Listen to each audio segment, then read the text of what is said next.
There's a couple things I wanted to talk about today. The first being, just do what you want to do. I'm out on a beautiful hike and I keep having all these ideas run through my head about what I'd like to do with this YouTube channel, but it's always, well, I'll do that in the future, or I don't have the right equipment, I don't have the right mic, I just have my phone with me, blah, blah, blah, all sorts of excuses. Today, I'm just going to make this video. The audio isn't going to be perfect, the video is going to be shaky because I'm carrying it around, I'm sweaty from hiking, but who cares? You have to get started sometime, you can't just plan forever. The second thing I want to talk about is perception, and more importantly, our perception of our lives, of our world, of the events and things that happen to us, and how our mind can play some pretty nasty tricks on us, and our perceptions aren't always right. There's two things to keep in mind. First, I love the Stoic idea of focusing on that which is in our control instead of that which isn't, and always being able to recognize this. And if you really think about it, there's not that much that's actually in our control. We can influence a lot of things. We can influence our health. We can influence our family. We can influence our friends, but we can't control them. What can we control? We can control our will, our actions, and we can control perceptions of things. Now, that's not to say we don't have automatic perceptions of things that might be wrong, but we can think and use our reason to control and change our perceptions to events. I'm going to use a little personal example from my life. For those of you who know me, I've had a hell of a year. Just about 11 months ago, unexpectedly, my wife left me and told me that she wanted a divorce. And just a month ago, I got let go from the company that I founded 16 years ago. So you can imagine those two pillars of my identity are completely gone. It would be really easy to sink into this way of thinking where you just say, oh, woe is me. My life is over. All these terrible things have happened. I've lost my marriage. I'm going to lose so much of the financial security I had. I lost my job. Who am I?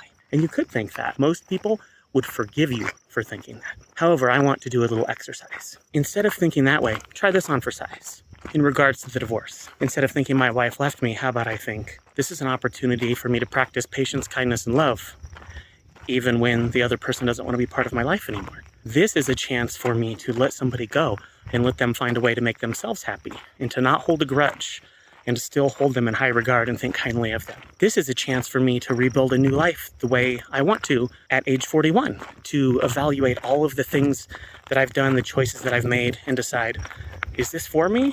Is this what I want? And if not, to make changes. This is a chance for me to find a partner who's ecstatic about being with me. This is a chance for me to grow, to learn, to become stronger, a chance for me to face my fears. So these thoughts are definitely going to feel unnatural at first, and you might feel fake. But here's the deal. Most of us are conditioned from a young age to view everything pessimistically, realistically, to look at the way life is. But here's the thing. The way life is determined by our heads. Now, I'm not talking about The Secret and saying that you can manifest anything you want into your life, but I am saying in every event, there is a silver lining, however small. So this way of thinking is going to feel foreign at first. But I promise you, with time, you'll come to see the world differently. What this does is this is going to empower you in a couple ways. You're going to realize that bad events don't have to crush you. You're going to learn to detach your ego and yourself from the outcomes in your life so that you'll know no matter what happens, you'll be okay. Even if it's a really bad situation, you'll be able to practice acceptance. You'll be able to learn from it. You'll be able to practice patience, or even be humbled and allow yourself to admit that you weren't as invulnerable as you thought. So let's take another example. Losing my job. Boy, that was a big blow to the ego, right? However, I'm going to choose to interpret it as, well, now I'm free to explore something new. I got to devote 16 years of my life to something that made quite a few people pretty happy. And now I get to explore and find new things and see who I am at 41 versus who I was when I was 26 or 27. Now I want you to practice this every day. It can be really small things. Imagine you're stuck in traffic. It's super frustrating. You're going to be home late. It would be really easy to curse the universe and to be angry and to insult all the people in the cars around you and call them buffoons who shouldn't have moved to wherever you're from. However, you could try this on for size. How would it feel to say, I get a moment to rest. I can listen to music. I can put an audiobook on. A little bit of quiet.